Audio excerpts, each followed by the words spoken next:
Welcome. It's good to see you all. I hope you're enjoying this beautiful weather.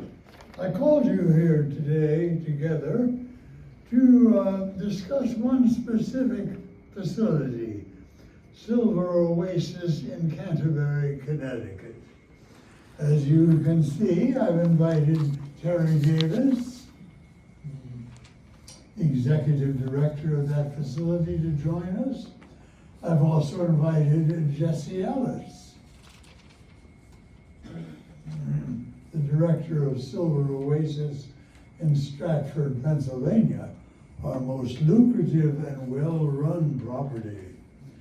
And you all know Logan Adams, CEO of the Investor Group. Thank you. Nice to see all of you. Good to see all of you. Thanks, Ryan. Welcome. I'm glad you could all be here. I have to catch a flight tonight, so we really need to cut to the chase. I visited Silver Oasis in Canterbury, Connecticut. It's a beautiful property, well kept and well run. Everything looks good. But we have a problem. The numbers. Yes, I'm aware of that. My assistant, Charlie Warren, and the rest of the staff have been working diligently to find ways of finding more sources of revenue. Well, let me interrupt here. Logan, I met with Terry about 3 months ago, and some changes have been implemented. You want to tell us about those, Terry? Sure. At a recent meeting, it was suggested that we install coin-operated defibrillators in various places in the facility. Brilliant. How did that go? Well, it didn't.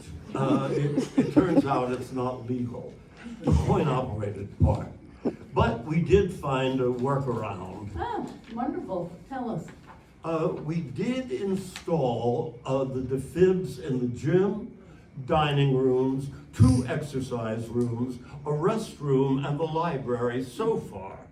The machines were purchased at a huge discount from a supplier, a very good supplier, recommended by a resident's daughter's college roommate's boyfriend. They are enclosed in really the cutest little metal cases with tempered glass doors with key locks. And there are directions in the cases. Brilliant. But does that mean every resident has a key? Oh, no. The keys are kept by the concierge under lock and key. So if someone needs a defibrillator, they will first go to the concierge, give whoever is on duty $25 in cash or a check deposit, and they will get $15 back when they return the key. Failure to return the key will result in a $450.62 fine. Wonderful. So it'll cost the resident $10 to use the defibrillator, assuming that they return the key. What a bargain. Well, yes, it's a bargain for the resident. But will it generate revenue for us? I mean, the investors? How has it worked so far? It sounds amazing, but it hasn't been profitable? Well, it hasn't been used yet, but it's only been up for 2 months, maybe 3. Well, let's hope. Yeah, let's say prayers for everyone. I have a question. Do the residents know how to use the defibs? Are the directions clear? Actually, once we get them translated from Icelandic, they will be clear. Right now, we have to kind of play it by ear. That's good to know. Any other innovations, so to speak, or suggestions? You know, we're now charging the residents for parking. Yes.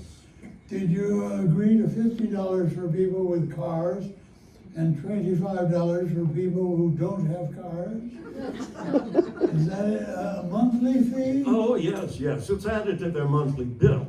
There's been some opposition to that fee, but we're convinced residents that it's fair.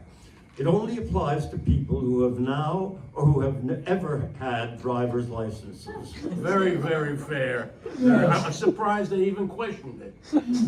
I'm surprised that anyone complained. How about guests? Have you considered parking meters for guests parking? Well, we did, but that would require that we hire meter maids, now called meter standards, to collect the quarters. And that wasn't cost effective. We tried, but they wanted $65 an hour plus benefits. I suppose you want to know why we didn't get resident volunteers. Well, we asked, but only one 99-year-old lady said she would do it if we supplied a Vespa or some other kind of motorbike.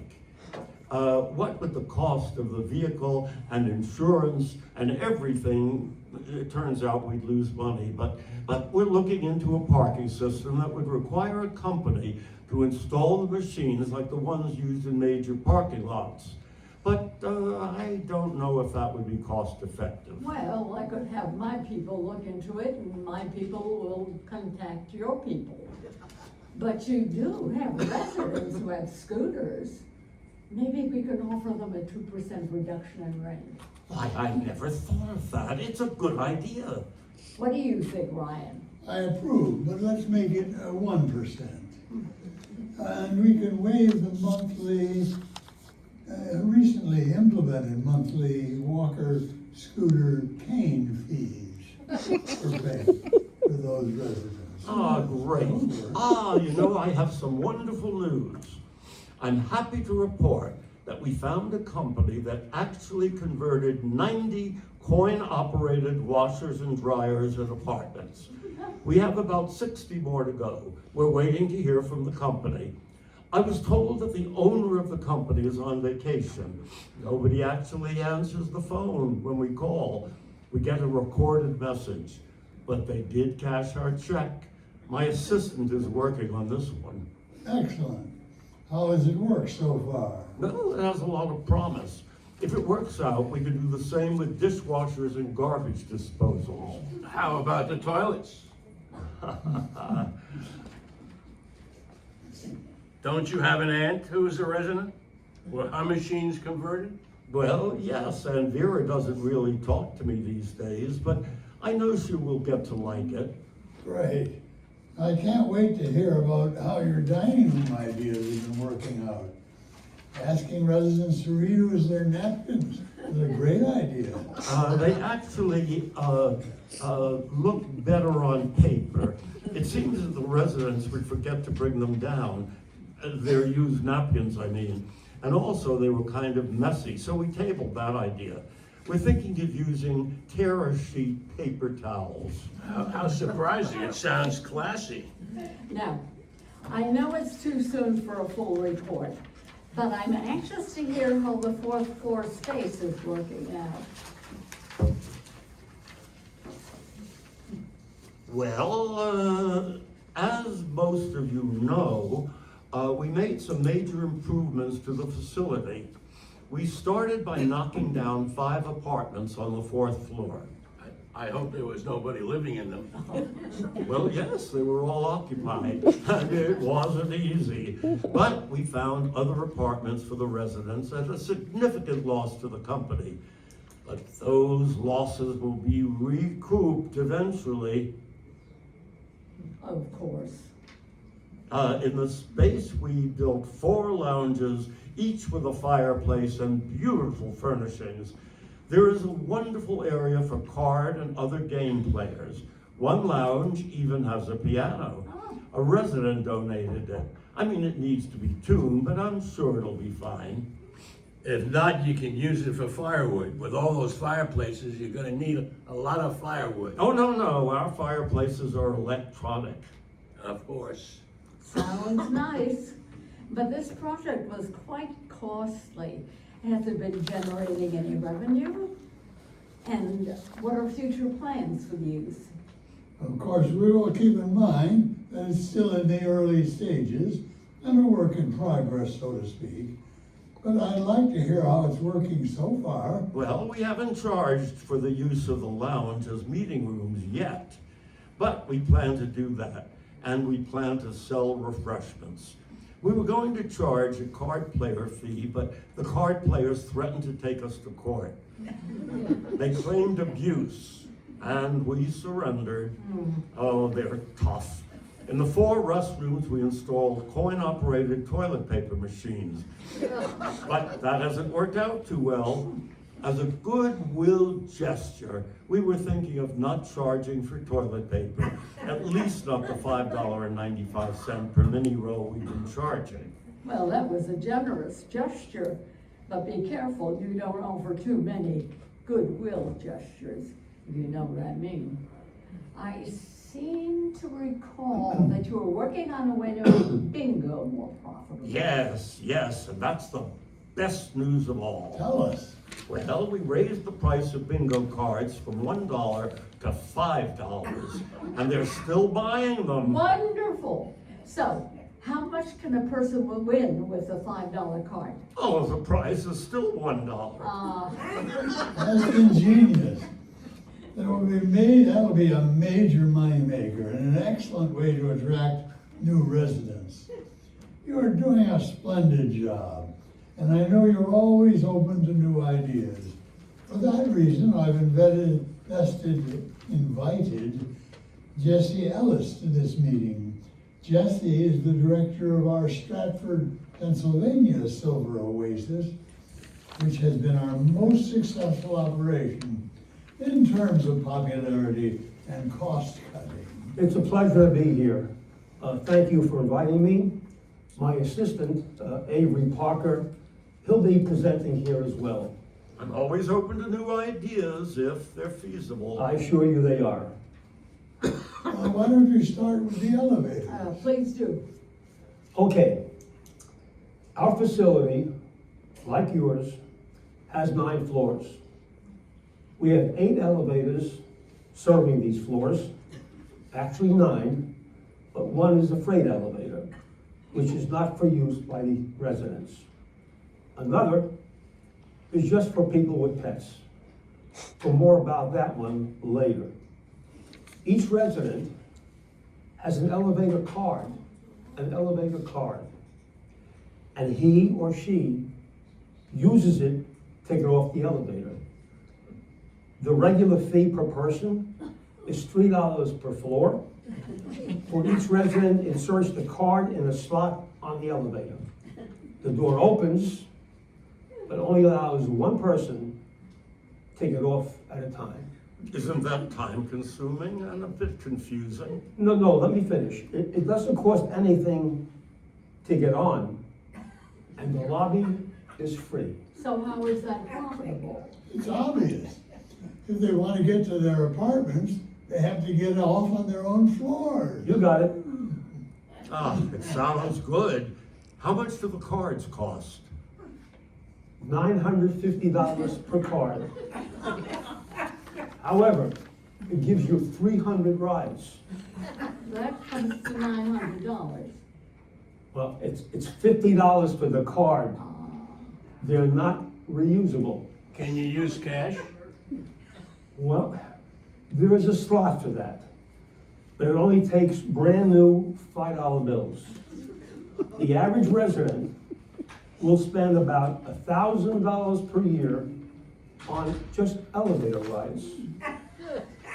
And once we start charging for walkers next year, it will really be a big money maker. Brilliant, Jesse. Make a note of that, Terry. Noted. Jesse, your facility has been our model for the past 4 years. Thank you. Now, we'd like to hear from your assistant, Avery Parker. I'm eager to hear how we've saved a ton of money in the resident transportation department. You were so enthusiastic at our last meeting. Well, apparently, excuse me, you have not received my report yet. You know that we successfully raised resident apartment rent 17%, and only 10% for those willing to go without air conditioning in July or hot water in December.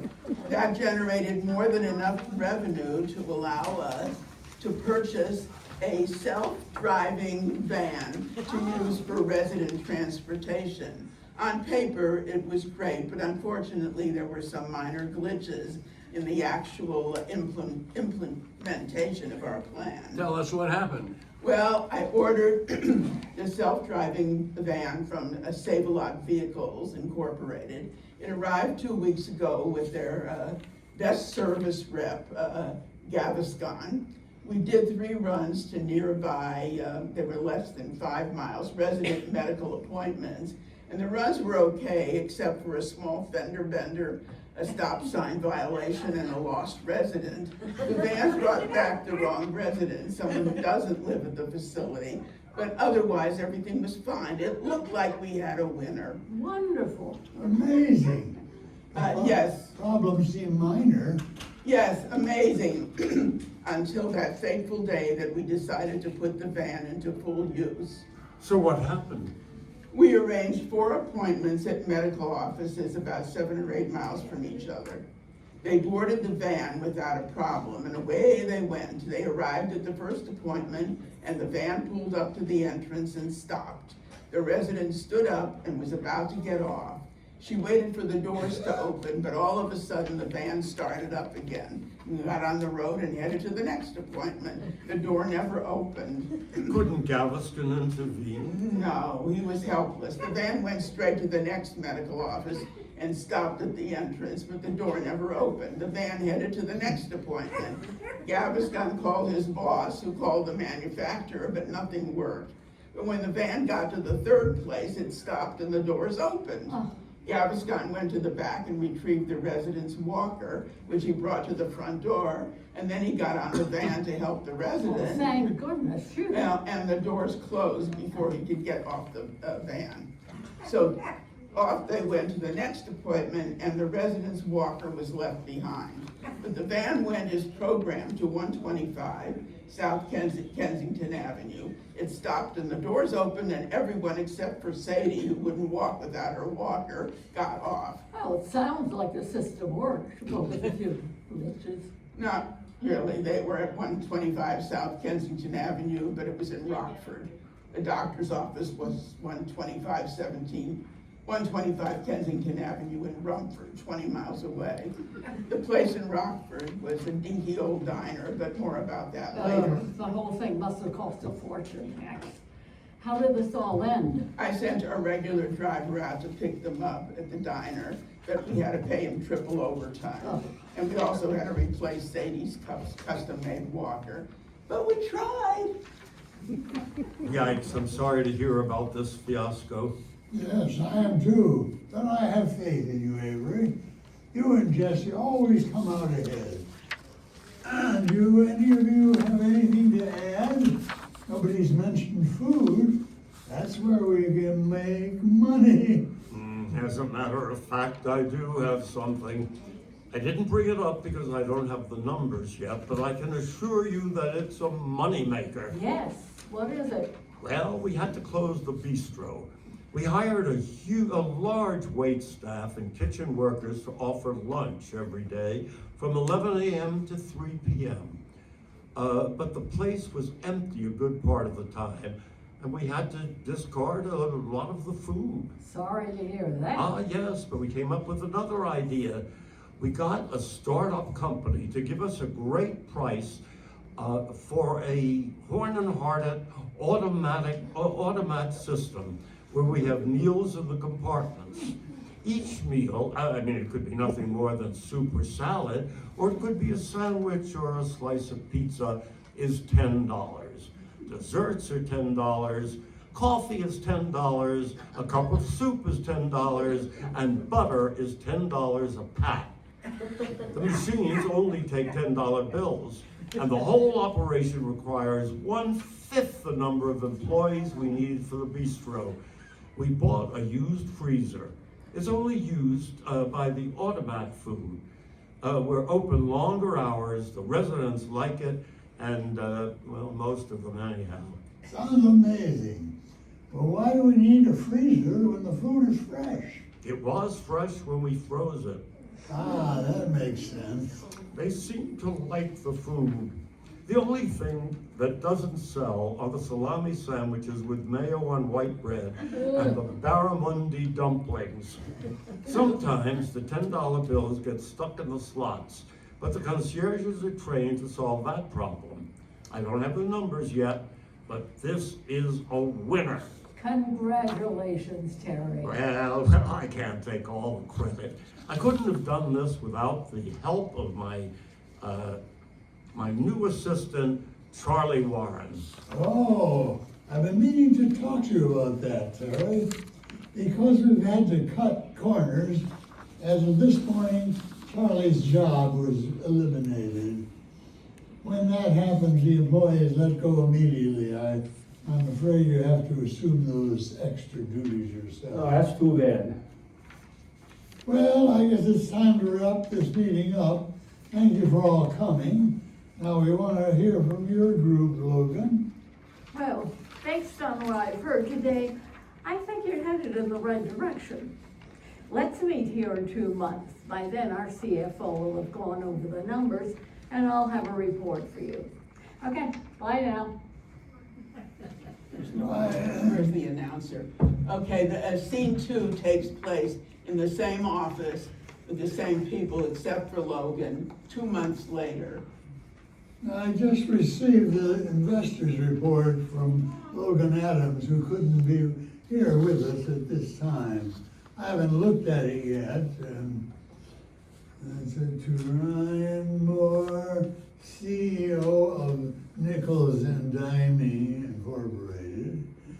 We have reviewed both the Stratford and the Canterbury Silver Oases facilities, innovation, and we have found that the revenue increased in amount to $1.50 for the Stratford Silver Oasis, and Canterbury Silver Oasis, there is a $250,000 deficit. We will not be investing in your properties at this time.